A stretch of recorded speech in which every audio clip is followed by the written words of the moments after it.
Good morning all of you.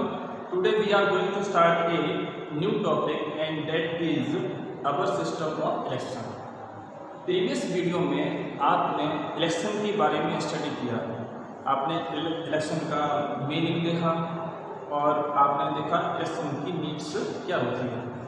तो अब जो हम आज का टॉपिक शुरू करने जा रहे हैं इसके अंदर आप स्टडी करेंगे कि हमारा इलेक्शन का सिस्टम क्या है, इंडिया के अंदर किस तरह से इलेक्शंस होते हैं, ओके, किस तरह से इलेक्शन यहाँ पर कंडक्ट कराए जाते हैं, इसे हमें यहाँ पर स्टडी करना है। जो आपका टॉपिक है हमारा सिस्टम ऑफ इलेक्शन, ये काफ़ी ब्रॉड टॉपिक है और इसे हम एक वीडियो में कवर नहीं कर सकते हैं, तो इसी के सब पार्ट हम नेक्स्ट वीडियो में भी कवर करेंगे और देखेंगे कि इंडिया के अंदर किस तरह से इलेक्शन कंडक्ट कराए जाते हैं। तो इस हेडिंग को शुरू करने से पहले इलेक्शन किस तरह कराए जाते हैं इसको जानने से पहले हम देखेंगे इंडिया में इलेक्शन कितने तरह के होते हैं। ओके, तो इंडिया में जो इलेक्शन होते हैं वो 3 काइंड्स के होते हैं। इलेक्शन के 3 काइंड्स होते हैं। ओके,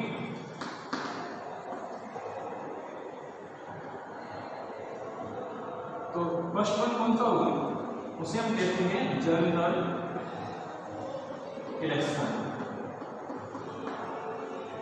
एंड सेकेंड वन उसे हम कहते हैं mid term elections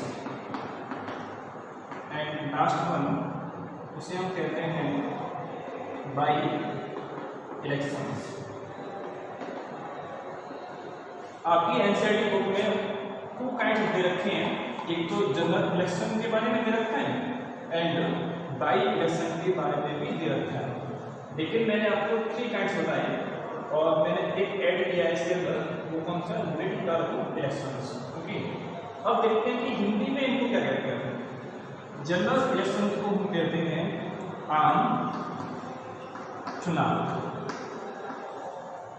okay, mid term election को कहते हैं, मिड मीन्स बीच में, ओके, मध्य अवधि,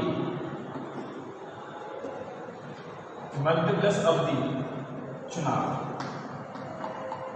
एंड बाई इलेक्शन को कहते हैं उप चुनाव।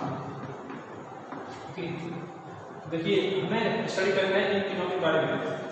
जनरल इलेक्शन वो इलेक्शंस हैं जो 5 ईयर्स के बाद में कंडक्ट कराए जाते हैं। एवरी 5 ईयर्स के बाद में कंडक्ट कराए जाते हैं। ओके, क्या होता है यहाँ पर, 5 ईयर्स के बाद में जो आपने किसी लीडर को इलेक्ट किया था, जो रिप्रेजेंटेटिव आपने इलेक्ट किया था, उसका जो टर्म है, उसका जो टाइम है वो 5 ईयर का निकल जाता है, खत्म हो जाता है। इस कैंडिडेट को हमने 5 ईयर्स के लिए इलेक्ट किया था और उसका टाइम खत्म हो गया, ठीक है। तो जो लोकसभा जो होती है, तो लोकसभा में जितने भी कैंडिडेट्स हैं उनका टाइम भी 5 ईयर्स में खत्म हो जाएगा, है ना।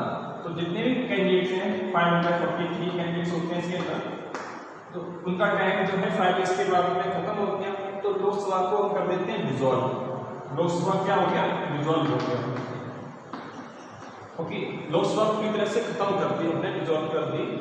अब जो इलेक्शन कराए जाएंगे 5 ईयर्स के बाद में फिर से इलेक्शन होंगे एंड न्यू कैंडिडेट्स चुनकर यहाँ पे आएंगे, न्यू कैंडिडेट इलेक्ट होकर यहाँ पर आएंगे। तो जो तो बाकी हमने पूरे देश के लेवल पर, पूरे आपके नेशनल लेवल पर, इसी तरह से विधानसभा आपने सुना होगा, जो आपका स्टेट लेवल पर होता है ना। इसका जो टाइम है वो भी कितना होता है, 5 ईयर्स का होता है। और इसमें जो पर्सन, इसमें जो कैंडिडेट गया या इसमें जो नेता गया उसका टाइम कितना होता है, 5 ईयर्स का होता है। तो 5 ईयर के बाद में विधानसभा भी डिसॉल्व हो जाती है और फिर इलेक्शन हम कराते हैं। तो ऐसे इलेक्शन जो एवरी 5 ईयर्स के बाद कराए जाते हैं उन्हें हम कहते हैं जनरल इलेक्शन। जनरल इलेक्शन जो कराए जाते हैं, सपोज आपका लोकसभा का इलेक्शन है, तो क्या होगा, या तो एक दिन में सभी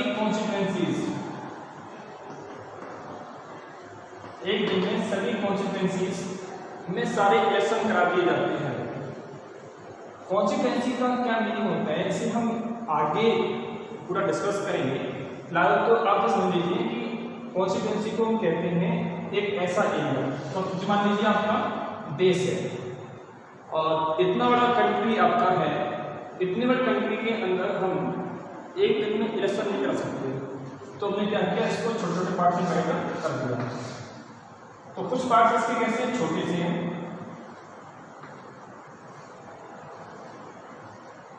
एंड कुछ पार्ट इसके कैसे होंगे, बड़े होंगे। इन्हीं पार्ट्स को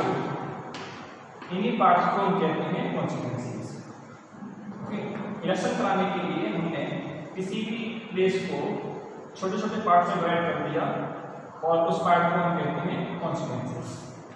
ठीक है, तो या तो एक दिन में सभी कॉन्स्टिट्यूएंसी में इलेक्शन करा दिए जाएंगे, या फिर कुछ दिन के अंदर, मान लो सपोज एक वीक या फिर 1 मंथ, इसके अंदर सभी कॉन्स्टिट्यूएंसीज में इलेक्शन करा दिए जाएंगे। ओके, तो वो इलेक्शन कौन से होते हैं, आपके जनरल इलेक्शन होते हैं। जनरल इलेक्शन कब कराए जाते हैं, जब लोकसभा और विधानसभा का जो टाइम पीरियड है वो पूरा हो जाता है और लोकसभा विधानसभा डिसॉल्व हो जाती है। ओके, तो जो हो गया आपका general election. Mid term elections, जैसा कि इसके नाम से क्लियर है, मिड यानी कि मध्य अवधि, अभी 5 इयर्स का टाइम पूरा नहीं हुआ और उससे पहले ही यदि लोकसभा या विधानसभा डिसॉल्व हो जाती है, टाइम कितना है, 5 इयर्स का टाइम पूरा नहीं हुआ, उससे पहले लोकसभा एंड विधानसभा जो है डिसॉल्व हो गई, तो उस टाइम पर जो इलेक्शन कराए जाते हैं उन्हें हम कहते हैं मिड टर्म इलेक्शंस। अब देखते हैं कि बाई इलेक्शन का मीनिंग क्या होता है। कभी कभी क्या होता है, कोई कैंडिडेट या कोई लीडर जिसे हमने चूज किया था उसकी डेथ हो जाती है, इसकी क्या होगी, डेथ, या फिर इस लीडर ने क्या कर दिया, अपना रिजाइन दे दिया, या तो डेथ हो गई या फिर इसने अपना रिजाइन दे दिया। तो अब क्या है कि इसकी सीट जो है वो वैकेंट है, इसकी सीट कैसी है, खाली हो चुकी है। तो उस सीट को फिल करने के लिए जो इलेक्शन कराए जाते हैं उसे हम कहते हैं बाई इलेक्शंस। ऐसा तो नहीं कि हर कॉन्स्टिट्यूएंसीज में लीडर मर जाए या फिर उसने अपना रिजाइन दे दिया, ऐसा तो होगा नहीं। किसी एक कॉन्स्टिट्यूएंसी, मान लो सपोज यहाँ पर किसी लीडर ने या तो अपना रिजाइन दे दिया या उसकी डेथ हो गई, तो इस एरिया की सीट कैसी होगी, खाली हो चुकी है। उसे फिल करने के लिए हम इलेक्शन कराएंगे। ओनली 1 कॉन्स्टिट्यूएंसी में, सिर्फ एक कॉन्स्टिट्यूएंसी के अंदर, ठीक है, सब में नहीं कराया हमने, सिर्फ एक जगह इलेक्शन कराया है, उसे हम कहते हैं बाई इलेक्शंस। अपना जो कॉन्स्टिट्यूशन है वो 2 टाइप्स के इलेक्शन कराने का प्रोविजन करता है, और वो कौन कौन से हैं। एक है इसके अंदर डायरेक्ट इलेक्शन,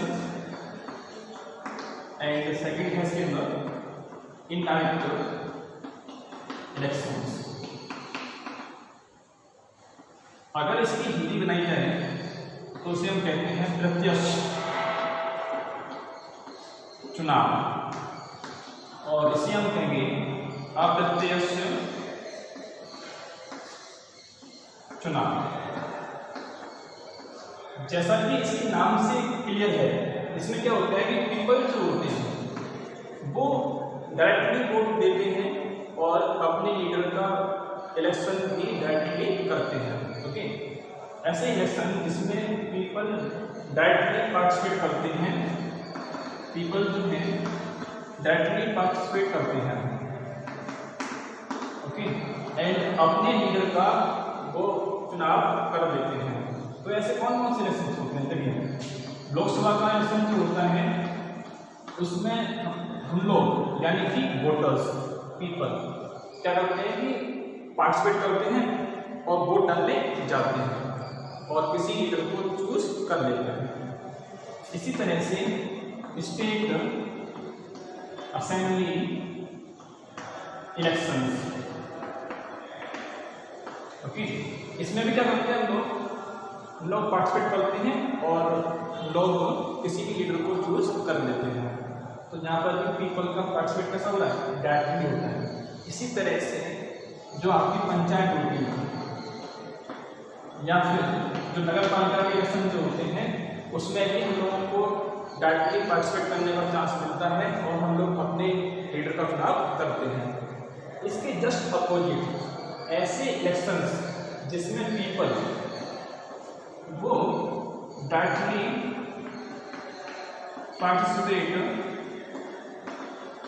नहीं करते, ओके, यानी कि उनमें उनका रोल नहीं होता और इसमें जो लीडर चूज किया जाता है वो इनडायरेक्टली चूज किया जाता है। तो ऐसे कौन कौन से इलेक्शंस होते हैं? राज्यसभा का इलेक्शन, राज्यसभा का इलेक्शन, ओके, और विधान परिषद का इलेक्शन, इसी तरह से आपका प्रेसिडेंट का इलेक्शन और इसी तरह से वाइस प्रेसिडेंट का इलेक्शन, ओके। तो ऐसे इलेक्शन जो होते हैं उसमें पीपल डायरेक्टली पार्टिसिपेट नहीं करते, इनका इलेक्शन जो किया जाता है वो इनडायरेक्टली किया जाता है।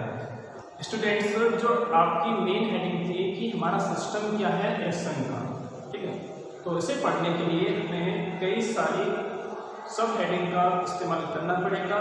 तो आज के इस टॉपिक में हम स्टडी करने वाले हैं फर्स्ट हेडिंग के बारे में, जिसका नाम है इलेक्टोरल कॉन्सिक्वेंसेस। इसे आप कॉन्सिक्वेंसेस भी कह सकते हैं, ओके। सिस्टम है आपका इलेक्शन का, मीन्स आपका इलेक्शन होता कैसे है, उसके स्टेप्स क्या है, उसका प्रोसेस क्या है। तो उसी स्टेप का फर्स्ट पार्ट क्या है, सबसे पहले हम क्या करते हैं, पहला स्टेप क्या है, पहला स्टेप है कॉन्सिक्वेंसेस बनाते हैं, है ना। कॉन्सिक्वेंसेस होती क्या चीज़ है? अगर इस वर्ड की हिंदी बनाई जाए तो उसकी हिंदी बनेगी चुनावी क्षेत्र या फिर निर्वाचन क्षेत्र। क्षेत्र means area,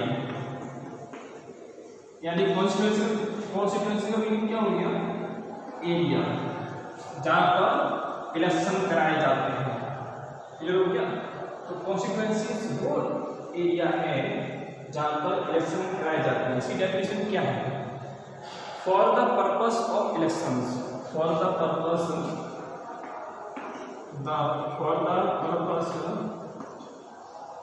of elections, election के पर्पस से, इलेक्शन के उद्देश्य से, द कंट्री कौन सी, India, okay, is divided into various small areas. These areas are called consequences. Election कराने के उद्देश्य से, इलेक्शन कराने के उद्देश्य से हमने अपने देश को कई सारे छोटे छोटे एरिया में डिवाइड कर दिया और इन्हीं एरिया को हम कहते हैं कॉन्सिक्वेंसेस, ओके। अगर कोई आपसे पूछता है कि हम कॉन्सिक्वेंसेस क्यों बनाते हैं, तो हमारा सीधा सा आंसर होगा कि हम उस एरिया में इलेक्शन को ठीक से करा सकें। आपका देश जो है, इंडिया जो है, एक बहुत बड़ा देश है। इतने बड़े देश में हम एक बार में सारे इलेक्शन को नहीं कर सकते, इतना पॉसिबल नहीं है। क्यों? हमें कितने सारी दिक्कतें हमारे सामने आएंगी जब हम इलेक्शन कराएंगे इतने बड़े एरिया में। तो इलेक्शन ठीक से हो जाए, हमें कोई ज़्यादा परेशानी ना हो, लोगों को परेशानी ना हो, इसके लिए हमने उन एरिया को छोटे छोटे पार्ट्स में डिवाइड कर दिया है और उन पार्ट्स को हम कहते हैं कॉन्सिक्वेंसेस।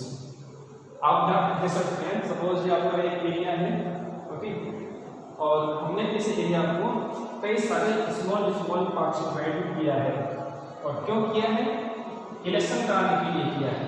तो इन्हीं एरिया को हम कहते हैं कॉन्सिक्वेंसेस। ये आपका प्लेस है, और इसका नाम क्या है एक्स, ये आपका एक्स प्लेस है। ओके, तो किसी भी प्लेस को हमने इलेक्शन कराने के लिए कई सारे पार्ट्स डिवाइड किया है और उन पार्ट्स को हम कहते हैं कॉन्स्टिट्यूएंसीज। तो जो प्लेस आपका जो जिसका नाम क्या था एक्स, इसमें कितनी सारी कॉन्स्टिट्यूएंसीज हैं, तो आप इन्हें काउंट कर लीजिए तो आपको मालूम पड़ जाएगा कि इसमें कितनी सारी कॉन्स्टिट्यूएंसीज हैं। इसी तरह से हमारे देश में कितनी कॉन्स्टिट्यूएंसीज हैं, अगर कोई पूछता है आपसे ये बताओ हमने अपने देश को कितने सारे पार्ट्स में डिवाइड किया है, तो हमने कितने सारे पार्ट्स में डिवाइड किया है 543 पार्ट्स में डिवाइड किया है। ओके, और कितने पार्ट्स में हमने डिवाइड किया है अपने देश को, और हर पार्ट में से एक कैंडिडेट इलेक्ट होकर आएगा। अब देखिए यहाँ पे देखिए, इसको थोड़ा सा जूम कर लेते हैं। जो आपका एक प्लेस है, इस प्लेस में क्या होता है कि जितने लोग रहते हैं इस प्लेस में, जितने भी वोटर्स हैं सभी लोग मिलकर किसी एक लीडर को चुनेंगे। अब ऐसा तो है नहीं कि एक एरिया से 2 लोग जीत जाएं, ऐसा पॉसिबल नहीं है। इस एरिया में इलेक्शन होने वाले हैं तो जितनी पार्टीज होती हैं, फॉर एग्जांपल कांग्रेस या फिर बीजेपी या फिर एसपी, जितनी पार्टीज हैं उन्होंने अपने कैंडिडेट खड़े कर दिए, इस एरिया से, है ना। तो अब जो वोटर्स हैं तो यहाँ कैंडिडेट बहुत सारे हैं, लेकिन किसी एक कैंडिडेट को सबसे अधिक वोट मिलेंगे और वो कैंडिडेट जीतेगा। अब ऐसा तो है नहीं कि 2 जीते हैं, ऐसा नहीं होगा, सिर्फ एक ही जीतेगा। इट मीन्स जितने एरिया होते हैं उतने ही लोग जीत कर आएंगे। अब मान लो इसमें कितने एरिया हैं 1 2 3 4 5 6 7 8 9 10 11, इसमें 11 कॉन्स्टिट्यूएंसीज हैं। तो यानी कि इस एरिया में से हर एरिया में से एक जीतेगा, इट मीन्स 11 जीतेंगे, है ना। तो 11 लोग जीतेंगे। इसी तरह से इंडिया में 543 एरियाज हैं, हर एरिया से 1% जीतेगा, इट मीन्स इंडिया में हर एरिया से एक आदमी जब जीतेगा तो 543 लोग ही जीतेंगे। ओके, तो जो आपको समझ आ गया होगा कि एक एरिया से एक ही कैंडिडेट इलेक्ट होता है। ओके, एंड कॉन्स्टिट्यूएंसी में क्या होता है, हमने इलेक्शन कराने के लिए जो स्मॉल पार्ट किए थे उन्हीं को हम कहते हैं कॉन्स्टिट्यूएंसी। अब हम बात कर रहे हैं नेशनल लेवल पर, और नेशनल लेवल पर जो इंस्टीट्यूशन होता है उसे हमने बोला लोकसभा। नेशनल लेवल पर जो आपकी असेंबली है उसको हमने क्या बोला लोकसभा। लोकसभा इलेक्शन के लिए एक क्वेश्चन और, लोकसभा इलेक्शन के लिए हमने अपने देश को कितने सारे पार्ट्स में डिवाइड किया 543 पार्ट्स में डिवाइड किया। ओके, और हर एरिया से एक ही कैंडिडेट जीत के आएगा। तो इस एरिया से जो कैंडिडेट जीत के आया था, हम बात कर रहे हैं लोकसभा इलेक्शन की, है ना, उसी हम कहेंगे एमपी, यानी मेंबर ऑफ पार्लियामेंट। ठीक, जो तो बात होगी आपकी लोकसभा की। इसी तरह से जो आपकी स्टेट असेंबली होती है, मान लो सपोज जो आपका प्रदेश है कौन सा, बिहार या फिर आपका यूपी, एग्जाम्पल के तौर पर, है ना। मान लो सपोज आपका यूपी है तो इसको मैंने निकाल लिया यहाँ से बाहर। जो आपको यूपी इतना छोटा दिखाई दे रहा है वो काफी बड़ा है।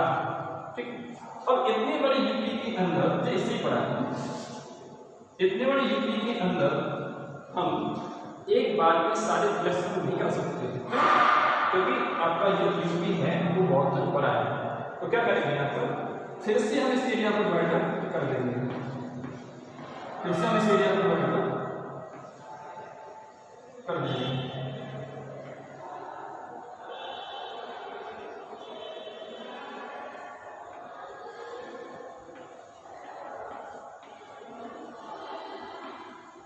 और हमने डिवाइड क्यों किया, तो आपका आंसर सिंपल सा है, ताकि हम इलेक्शन को ठीक ढंग से करा सकें। इसलिए हमने यहाँ पर डिवाइड किया। और जो स्मॉल पार्ट जो आप देख रहे हैं इन्हें हम बोलते हैं कॉन्सिक्वेंसीज। और कॉन्सिक्वेंस का मीनिंग क्या होता है? निर्वाचन क्षेत्र यानी कि एरिया, जहाँ पर इलेक्शन को हम कराएंगे। तो इस एरिया में भी सेम सिस्टम फॉलो होगा। एक एरिया से सिर्फ एक पर्सन ही जीत कर आएगा। जैसे आपने देखा था कि जितने एरियाज थे उतने एरिया में से सिर्फ एक पर्सन ही जीत के आएगा। उसी तरह से जितने एरिया हैं 80 हैं, 100 हैं, 200 हैं, जितने एरिया होंगे उतने ही पर्सन जीत कर आएंगे। क्लियर हो गया? और जो पर्सन जीत के आया उन्हें हम कहते हैं MLA यानी कि मेंबर ऑफ लेजिस्लेटिव असेंबली। तो आपने अभी स्टडी किया एक तो नेशनल लेवल पर, फिर आपने स्टडी किया स्टेट लेवल पर। ओके, अब हम देखते हैं कि जो आपके पंचायत लेवल जो होती है ना, लोकल लेवल जो है, उस लेवल पर इलेक्शन कैसे कराया जाता है। अब सपोज ये एरिया है, अभी हमने यूपी को डिवाइड कर दिया है, लेकिन ये एरिया अभी भी बड़ा है ना। पंचायत के इलेक्शन कराए जाए तो ये एरिया जो है अभी बड़ा है। ओके, इस एरिया को हमने निकाल दिया बाहर, इस एरिया को हमने निकाल दिया बाहर। अब आपके इलेक्शन होते हैं, पंचायत इलेक्शन या फिर नगर पालिका इलेक्शन। ओके, तो इस एरिया को हम स्मॉल पार्ट से डिवाइड कर देते हैं। सेम प्रोसेस है आपका। और इन स्मॉल पार्ट्स को हम क्या बोलते हैं? कॉन्सिक्वेंसीज। ओके, तो लोकल लेवल पर इन्हें हम कह सकते हैं वार्ड्स। आपने सुना होगा जब आपके गांव में इलेक्शन होते हैं तो आपने इस वर्ड को सुना होगा, वार्ड संख्या 1, वार्ड संख्या 10, इस तरह से सुना होगा आपने। तो इसे हम कहते हैं वार्ड्स। तो जितने एरियाज हैं उतने क्या बन गए? वार्ड्स बन गए, यानी कॉन्स्टिट्यूएंसीज बन गए। तो ये आपका कंसेप्ट था नेशनल लेवल पर, स्टेट लेवल पर एंड आपके विलेज लेवल पर या फिर पंचायत लेवल पर। कहीं कहीं क्या होता है, कॉन्सिक्वेंसीज को सीट भी कहते हैं। कॉन्सिक्वेंसीज को सीट भी कहते हैं। ओके, कॉन्सिक्वेंसी को हमने क्या बोला? सीट बोला। देखिए सीट क्यों बोला? क्योंकि जितने एरिया थे उसमें से एक पर्सन जीत के आ रहा है। इंडिया में 543 एरियाज थे, तो इतने लोग जीत के आए और इतने ही सीट कहाँ पर है? आपकी लोकसभा के अंदर है। तो यानी कि एक एरिया जो है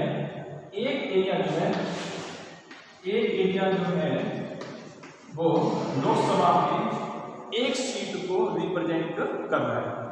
ठीक है, दूसरा एरिया भी 1 सीट को रिप्रेजेंट कर रहा है। तो कॉन्सिक्वेंसीज को हम सीट भी कहते हैं।